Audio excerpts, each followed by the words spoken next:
शिक्षक भर्ती वर्ग 3 के अभ्यर्थियों के डॉक्यूमेंट वेरिफिकेशन यानी कि दस्तावेज सत्यापन की डेट और क्या क्या आपको लगेगा सब बता दिया गया है, मतलब सारी इंफॉर्मेशन दे दी गई है डीपीआई के माध्यम से। लेकिन आगे मैं आपको बता दूं कि कुछ सर्टिफिकेट या कुछ आपके प्रमाण पत्र ऐसे होंगे जिनके शपथ पत्र आपको बनवाने पड़ सकते हैं। रीजन, क्योंकि कई बार नाम गलत होता है, कई बार डेट में कुछ मिस्टेक होती है, कुछ अपन बदलाव करते हैं, अपडेट करते हैं, तो सारी बातें हैं। तो कौन कौन से आपके प्रमाण पत्र लगने वाले हैं उसकी जानकारी, कब कब ये होगा इसकी जानकारी हमारे इस चैनल पर आपको मिल जाएगी। और आपको जैसे कि कल अपने डिस्कस हुआ था कि ये जो नोटिफिकेशन आया है जब तक सही नहीं मानेंगे जब तक ये आधिकारिक वेबसाइट पे नहीं आता है। कभी कभी क्या होता है, आजकल एआई का जमाना है तो लोग गलत तरीके से उसको लोगों को मिसगाइड भी करते हैं। लेकिन अब फाइनल हो गया है, दस्तावेज अपलोड करने का जिला विकल्प चयन करने का जो डेट है वो 18 से 20 तारीख है। 20 तारीख तक आप डॉक्यूमेंट अपलोड कर सकते हो, लेकिन 21 तारीख तक वेरिफिकेशन करवाना है। जिला आवंटन सूची के आधार पर साला विकल्प आपको पोर्टल पर पृथक से, आपको जब चॉइस फिलिंग जिसको बोल सकते हो वो बाद में पृथक करी जाएगी। लेकिन अभी दस्तावेज सत्यापन के लिए 19 से 21 तारीख शुरू है। एग्जाम्पल, जिन्होंने आज डॉक्यूमेंट अपलोड कर देंगे उनको 19 तारीख यानी कल वेरिफिकेशन होगा। जो 19 को करेंगे वो 20 को होगा, और जो 20 को करेंगे डॉक्यूमेंट अपलोड उनका 21 को होगा। यानी कुल मिलाकर 3 दिन में आपकी सारी प्रोसेस कंप्लीट हो जाएगी। इसमें भी कई सारे ऐसे क्वेश्चंस हैं, कई सारे ऐसे बातें हैं जो आपको बतानी आवश्यक है, तो एक एक करके देख लीजिएगा। सबसे पहले तो यह है कि अभ्यर्थियों से यह अपेक्षित है कि वे ऑनलाइन प्रक्रिया में सम्मिलित होने के पूर्व समस्त आवश्यक अधिनियम, नियम, अद्यतन निर्देशों का अध्ययन कर लें। तो ये पीडीएफ आपके पास होगी, इसको प्रॉपर पढ़ लेना, ठीक है। अब एमपी ऑनलाइन की पोर्टल शुल्क 100 रुपए, जिसमें 7 दस्तावेज अपलोड करना है, 7 दस्तावेज अपलोड करना है, बताऊंगा मैं अभी आपको। अपलोड किए जाने वाले दस्तावेजों की संख्या के अनुसार मान्यदेय होगा, यानी कि 100 रुपए तो आपको पोर्टल पे देना है और एक दस्तावेज का 5 रुपए यानी कि 70 रुपए, कितने 35-40 रुपए के आसपास, 35 रुपए आसपास ही लगेगा। वो तो देखो बातचीत हो जाती है, वो 100-500 रुपए ज्यादा ही लेता है, तो उससे करवा लेना आप। तकनीकी समस्या के समाधान के लिए MP online customer care number, ये है आपका नंबर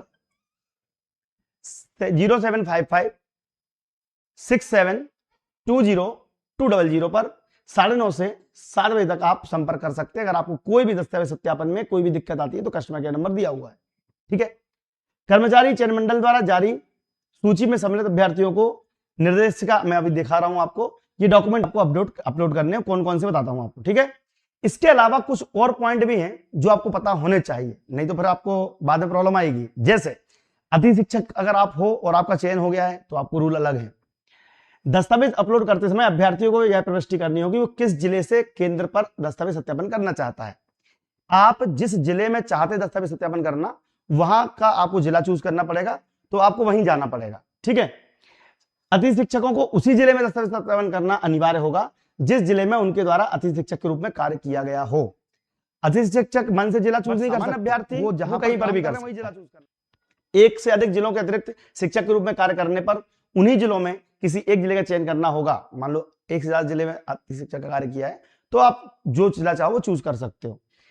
कोशिश करना कि जो अभी कर रहे हो वर्तमान में उससे फायदा हो आपका। और अगर अति शिक्षक आप छोड़ चुके हैं, पुराने समय में आपने 3-4 जगह अलग अलग काम किया है, तो आप उस जगह पर भी किसी को भी जिला चूज कर सकते हो। सत्यापन हेतु जिले तथा कार्यालय के आवंटन का अंतिम अधिकार आयुक्त लोक शिक्षण संचालनालय को होगा, वही कर पाएंगे।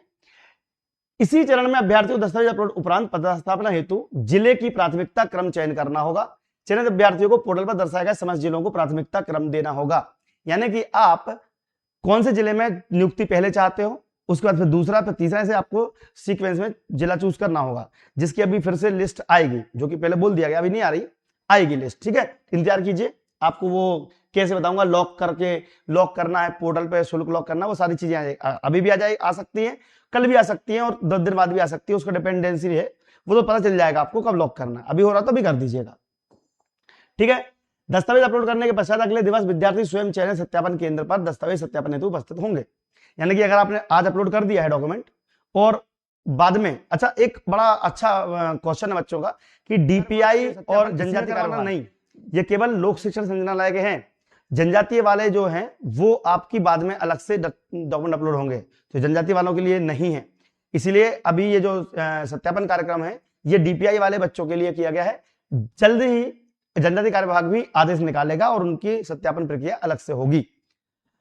ठीक है, सत्यापन के समय अभ्यर्थियों को मूल दस्तावेज एवं उनकी स्व प्रमाणित प्रतियों के दो सेट बना के रखना आपने, है ना। जैसे एक तो ओरिजिनल कॉपी हो गई और 2 कॉपी जिसमें खुद के साइन होंगे, तो 2 कॉपी प्रति, और जैसे 7 डॉक्यूमेंट हैं तो 7 के 2 सेट और बनेंगे आपके। ठीक है, ये आराम से आप कर लीजिएगा। अब बात आती है, बाकी तो ये पढ़ लेंगे आप लोग, सब कुछ ठीक है। मेन मुद्दा ये है कि भाई क्या क्या अपलोड करना है वो आप बता दो सर। तो ये देखिए, टीईटी की अंक सूची, जो आपका फाइनल रिजल्ट आया है, रोल नंबर, ये पूरा विवरण दिया हुआ है, इसका प्रिंट आउट निकाल लेना, इसको ये सारी चीजें आपको लिखना पड़ेंगी। ठीक है, चयन परीक्षा की अंक सूची, ये भी चाहिए आपको। तो देखो, पात्रता हो गई और चयन हो गई, प्रवर्ग, श्रेणी, जाति, यानी कि आप जाति प्रमाण पत्र भी लगेगा, हायर सेकेंडरी स्कूल के अनुसार जन्मतिथि वगैरह, जो जन्मतिथि जैसे 10th में दिखी है तो 10th का सर्टिफिकेट लगेगा जिसमें जन्मतिथि मान्य है। अब ध्यान रखिएगा कि जैसे कभी कभी आपके नाम, पिताजी के नाम में अंतर होता है, आपके नाम में मार्कशीट में बहुत सारे में एक सा नाम है, किसी एक में अलग है, तो उसके लिए आजकल का एफिडेविट जिसको बोलते हैं, एफिडेविट लगा दोगे साथ में तो कोशिश रहेगी कि आपका काम हो जाएगा। ठीक है, और जो व्यक्ति का सेकेंड ईयर का रिजल्ट नहीं आया है, ध्यान रखना कि वो प्रक्रिया से बाहर ही होंगे। जबलपुर में बात हो चुकी है, जबलपुर में शायद कई लोगों ने कोशिश की थी करने की, कोर्ट के माध्यम से भी कोशिश की थी, लेकिन अब जिनका सेकेंड ईयर का रिजल्ट नहीं आया है वो परेशान बिल्कुल ना हो, क्योंकि अब आप अपात्र इसलिए हो जाओगे क्योंकि हर्ताधारी नहीं हो आप लोग। ठीक है, क्योंकि डीबी हो चुका, डीबी अगर लेट और होता 2-3 महीने तो हो सकता है आपका रिजल्ट आ जाता। तो सेकेंड ईयर वाले बच्चे ध्यान रखना, इस वीडियो को शेयर भी कर देना। सेकेंड ईयर वाले बच्चे ध्यान रखना कि अगर आपका रिजल्ट नहीं आया है तो आप पात्र नहीं हो पाओगे, दिक्कत आएगी। ठीक है ना, तो फिर प्रॉब्लम ही है कुल मिला के। अगर ये डीबी लेट होता तो हो सकता है एक बार कोशिश की जा सकती थी, बट अब तो वो भी नहीं हो पाएगा क्योंकि अब आप टोटली अमान्य हो चुके। आरसीआई प्रमाण पत्र, भाई जो आरसीआई वाले बच्चे हैं, स्पेशल डीएड वाले हो तो उनके लिए, आपके लिए नहीं है, है ना, ये केवल स्पेशल डीएड वालों के लिए है। स्नातक के 3 वर्ष सभी सत्रों की अंक सूची जो कि आपको लगानी है, तो ये सबके लिए, बट स्पेशल डीएड वाले जो ऑप्शन है ये उनके लिए कम हो जाएंगे जो नॉर्मल स्टूडेंट्स है। ठीक है, तो ये आपको दी गई है पूरी दिग्दर्शिका। इसके बाद अति शिक्षक होने की स्थिति में अनुभव प्रमाण पत्र के रूप में दिव्यांगता का पूरा सर्टिफिकेट और साथ में उसकी इंफॉर्मेशन, रोजगार कार्यालय का पंजीयन क्रमांक डालना पड़ेगा आपको, पंजीयन दिनांक, तो रोजगार कार्यालय का पंजीयन क्रमांक, एनसीसी सर्टिफिकेट का विवरण ये डालना पड़ेगा, क्या पूर्व में शासकीय सेवा में रहे हैं ये डालना पड़ेगा, और अन्य विवरण आयु सीमा में छूट इत्यादि के लिए अगर लगा हो तो ये सारे जो डॉक्यूमेंट है अपलोड करना है, उसमें अभ्यर्थी हस्ताक्षर वगैरह होंगे और ये सब चीजें होंगी, तो ये सब आपको लेकर भी जाना है और ये अपलोड भी होंगे। ठीक है, तो आपका समय बहुत कम है, तो उम्मीद है कि ये जानकारी आप जल्दी जल्दी पहुंचा देंगे।